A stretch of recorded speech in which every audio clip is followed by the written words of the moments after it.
तो तुम लोग कभी सुना है laws of exponent? Laws of exponent इसको हिंदी में क्या बोलते हैं? एक्सपोनेंट को बोलते हैं घातांक, है ना। लॉज को बोलते हैं नियम। ऑफ का मतलब का। तो क्या बोलेंगे इसको? घातांक का नियम। घातांक का नियम का नियम। इसमें कुछ ऐसी करो का नियम, है ना। तो देखो घातांक कहाँ से उत्पन्न हुआ वो जानना है। तो मान लो कि कोई संख्या है 5, है ना। 5 को 5 से गुना करेंगे, है ना। 5 को 5 से गुना करेंगे, फिर क्या सोचे कि 5 को फिर 5 से गुना करेंगे। ऐसे ही गुना करते करते मान लो कि हम 4 बार गुना किए। तो ये लिखने का हम इतना लिखेंगे तो कितना मेरा पेज बर्बाद होगा? बर्बाद नहीं, ज़्यादा मतलब कि टाइम खींचेगा। वो मैं गणितज्ञ ये सब क्या बोले, मैथमेटिशियन सब, कि इतना हम लोग क्यों लिखेंगे, हम चुपचाप एक तो ये लिख देते हैं 5 का पावर 4। तो ऊपर वाला को ही बोलते हैं घातांक, है ना। घातांक इसी को बोल दिए, और इसी का दूसरा नाम है इंग्लिश में एक्सपोनेंट। है ना। और नीचे वाला को बोलते हैं बेस। बेस बोलते हैं, घात इसको नहीं बोलते हैं, बेस। और इसको हिंदी में बोल दिए आधार। तो कभी भी अगर ऐसा लिखा हुआ रहे 5 का पावर 3, तो इसका मतलब क्या क्या जानना है? 5 गुना 5 गुना 5 कितना आएगा इसका वैल्यू? 125। ऐसा नहीं करना, 5 का 5, 5 दूना 10, 5 तिया 15, है ना। ऐसा नहीं किया जाता है। 5 को पहले 5 से 25, फिर 25 को 5 से, फिर 125 आ गया। तो ये एक्सपोनेंट का दूसरा नाम क्या होता है? एक्सपोनेंट का और नाम है, कहीं कहीं दे देगा ना तो कंफ्यूज कर जाता है बहुत को। इसी का दूसरा नाम होता है इंडेक्स, है ना। फिर अगला नाम है पावर। फिर अगला नाम है इसका ऑर्डर। कई नाम से जानते हैं इसी को, एक्सपोनेंट को, इंडेक्स, पावर, ऑर्डर, है ना। तो ये जो है इसको कैसे पढ़ेंगे? 5 का पावर 3, है ना। इंग्लिश में 5 to the power 3, है ना। ऐसा पढ़ेंगे। बहुत कोई पढ़ने भी नहीं जानता है। हम लोग का गांव घर का बच्चा सब उतना नहीं जान पाते हैं। तो ये सब भी पढ़ने के लिए सीखना है। तो हम जान गए कि 5 को 5 करते हुए गुना करते हुए जाएंगे, तो जो संख्या से गुना करते हैं उसको बोला जाता है आधार। और जितने बार गुना होता है ना, उसको बोलते हैं एक्सपोनेंट, घात, उसका घात। जैसे 5 का 3 है तो 5 गुना 5 गुना 5, है ना। तो इसमें क्या किया कि मान लो कि नियम बना। मान लो हम एक तो संख्या लिखते हैं 2 गुना 2 गुना 2 गुना 2, ऐसे करते हुए हम इतना लिख दिए। इसी को हम बीच में तोड़ दिए, 2 का पावर 3 गुना 2 का पावर 4, है ना। इसी को लिख दिए। अब इसको हम अगला टर्म कैसे लिख देंगे? 2 का पावर 7 डायरेक्ट, क्या कि यही चीज है ना मेरा। तो ये मेरा क्या है? 2 का पावर 7, पावर तो जुड़ जाता है। हाँ, पावर जुड़ जाता है। तो इसी से एक तो नियम बना दिया कि मान लो कि कोई संख्या a है ना, उसका पावर m है, मतलब कि 3 है। फिर दूसरा क्या है? a का पावर n है, मतलब कि अलग है। n मतलब m और n अलग है पावर, बेस सेम रहेगा, लेकिन बेस मेरा क्या है? सेम है। a के जगह में कोई भी संख्या लिख सकते हो, है ना। जब ये आएगा तो समझ जाना तो कि क्या करें? जुड़ जाता है पावर। a का पावर m प्लस n। यही मेरा फर्स्ट नियम निकल के आया इसी से, है ना। कुछ है नहीं, इसी को नियम बना दिया कि इस तरह है। यही मेरा फर्स्ट लॉ है ना, एक्सपोनेंट का फर्स्ट लॉ। अब सेकेंड में क्या होगा? मल्टीप्लिकेशन कर दिए सेम बेस, तो दूसरा का मान लो कि प्लस में रहेगा तो हम उसको गुना में मतलब इंटू में लाएंगे। डिवाइड नहीं देखो ना डिवाइड हो, हाँ, ए का पावर एम एन, मतलब कि अलग अलग है। अलग अलग तो इसका क्या हो जाएगा, ए का power M minus minus N. N हो ये जाएगा। कैसे आया एम माइनस एन, उसको भी देख लेते हैं। मान लो कि दो ही से हम एग्जांपल लेके हम कर रहे हैं ना। 2 गुना 2 गुना 2 गुना 2 गुना 5 इतना कर दिए, डिवाइडेड बाय 2 गुना 2 गुना 2 इतना ले लिए। इसको अगर पावर क्या करेंगे, अगर इसको सॉल्व करेंगे तो 3 को कट जाएगा, यस सर। हाँ, ये 3 को कट जाएगा, ठीक। कितना बचेगा, दो 2 गुना 2। इसको पावर में कैसे कन्वर्ट करेंगे, पर एक 2 का पावर दो 2।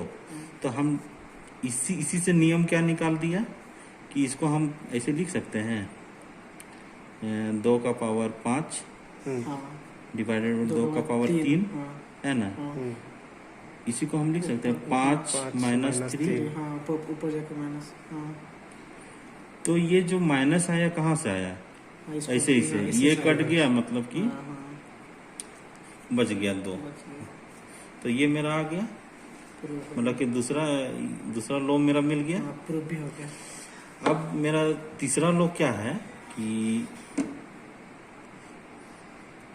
तीसरा लो मान लो कि दोनों बेस सेम है। सबसे पहले बेस देखना है कि बेस मेरा सेम Same है कि नहीं, तब- बेस तब- बहुत तब- तब इम्पोर्टेंट। मेरा ये अब फॉर्मूला हम लगाएगा। मान लो कि अलग अलग बेस करते हैं हाँ, तो कैसे? और अलग अलग Power। ऐसी और पावर सेम रखते हैं, तो क्या होगा, क्या होगा? एक तो एम लिख दिए, ठीक। गुना कर B। दिए एक का पावर नहीं, बेस चेंज कीजिए। बी और ये एम N। रहेगा। एम एम एम रहेगा। हाँ। एम होगा, दोनों पावर ये थी हाँ, मतलब कि और सेम है। सेम रहेगा और तो बेस ये अलग क्या हो अलग। जाएगा कि ए हाँ, इंटू बी ठीक। का पावर एम, एम ऐसे होगा ना। ऐसे होगा। इसको भी प्रूव करके देख लेना कभी। हाँ, हाँ, उसके बाद चौथा नियम क्या है, चौथा नियम जब मल्टीप्लाई कर दिए तो डिवाइड भी कर देते हैं।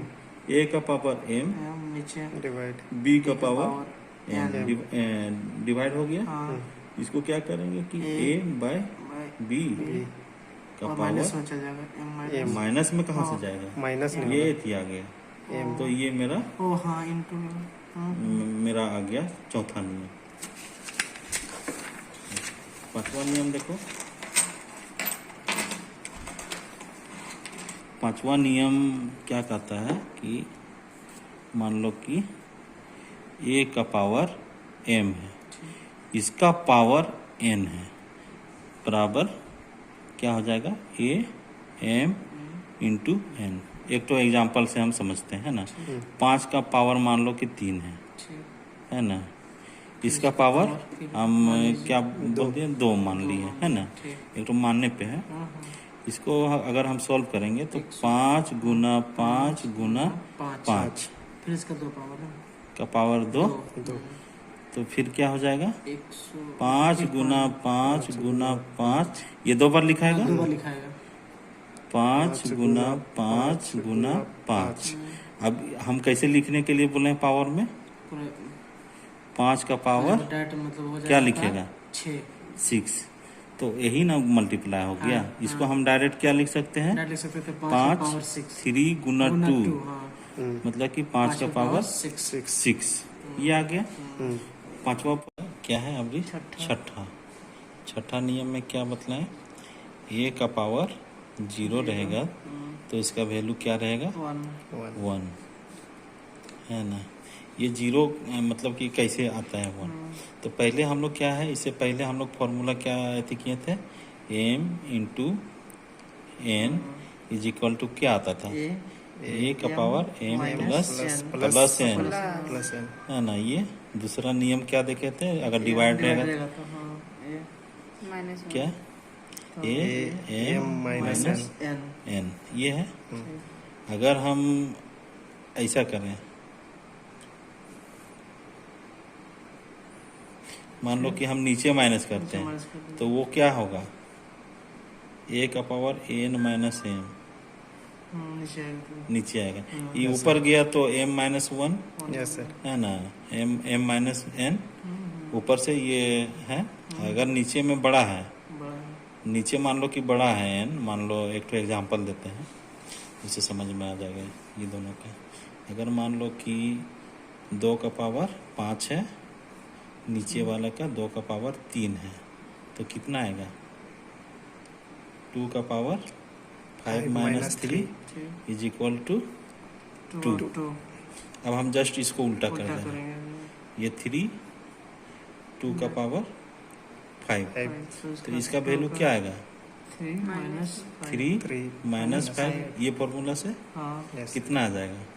2 का पावर माइनस 2 माइनस 2, है ना? हाँ इसी को हम इन्वर्स इनवर्स बोलते हैं। इनवर्स ये इसका मतलब 1/2 का पावर 2। हाँ तो यही आ गया ना n माइनस। इसको तो हम ऐसा भी लिख सकते हैं, 2 का पावर मतलब कि 2 का पावर 3, 2 का पावर 5 बराबर 1/2 का पावर 5 माइनस 3, 1/2। यही हो गया इनवर्स, इनवर्स है ना? तो हमको ये बताना था कि a का पावर 0 इज इक्वल टू 1 कि कैसे आता है। मान लो कि इधर से लिखते हैं, a को a से डिवाइड किए, इसका पावर क्या है? 1 है, 1 है ना? मतलब कि 1 को हम लोग क्या लिख सकते हैं? a बाय a ये भाई हाँ कट जाएगा तो 1 ही आएगा। Yes sir. इसको हम लोग क्या करेंगे? a का पावर 1 माइनस 1, ये फॉर्मूला से, यस सर। है ना? क्या हो जाएगा? a का पावर 0 0 0। तो हम लोग लिख सकते हैं a का पावर 0 1। तो याद रखना कोई भी संख्या का अगर 0 पावर हो तो वो मेरा क्या वैल्यू देता है? 1। ये मेरा हो गया 5वां नियम। अब 6ठा नियम इन्वर्स वाला भी इसी में देखना। ये 6ठा है, 7वां नंबर का देखना। 7वां नंबर क्या है? a का पावर माइनस n, उसको क्या बोलेंगे? a का पावर n। ये इन्वर्स में आ गया। इसको भी प्रूव करके देख लेते हैं कि कैसे आया, है ना? तो मान लो कि इसको लेते हैं इधर से, दोनों तरफ से याद करोगे तो बहुत सुविधा है। इधर से भी याद करो और इधर से भी। तो 1/an बराबर क्या? इसके जगह पे हम क्या लिख सकते हैं? a का पावर 0, a का पावर n, फिर माइनस कर देंगे, 0 माइनस n बराबर a का माइनस n। यही आ गया ना? Yes sir. तो यही मेरा हो गया। तो एक तो मेरा ये फॉर्मूला भी बना, यहाँ पर हाँ एक तो फॉर्मूला ये भी बना, एक तो फॉर्मूला देखो कंपटीशन में इसी को पूछेगा, इसमें ना है ना? कोई एथी दे देगा, बोल देगा कि n is greater than m, मतलब कि n बड़ा है तो इनमें से निम्नलिखित कौन फॉर्मूला है, उसका मतलब कि सूत्र क्या होगा। क्या होगा? तो बहुत कोई तो इसको याद कर ले रहेगा तो वो गलत मार देगा। तो इसीलिए थोड़ा सा ये भी जान लो, है ना?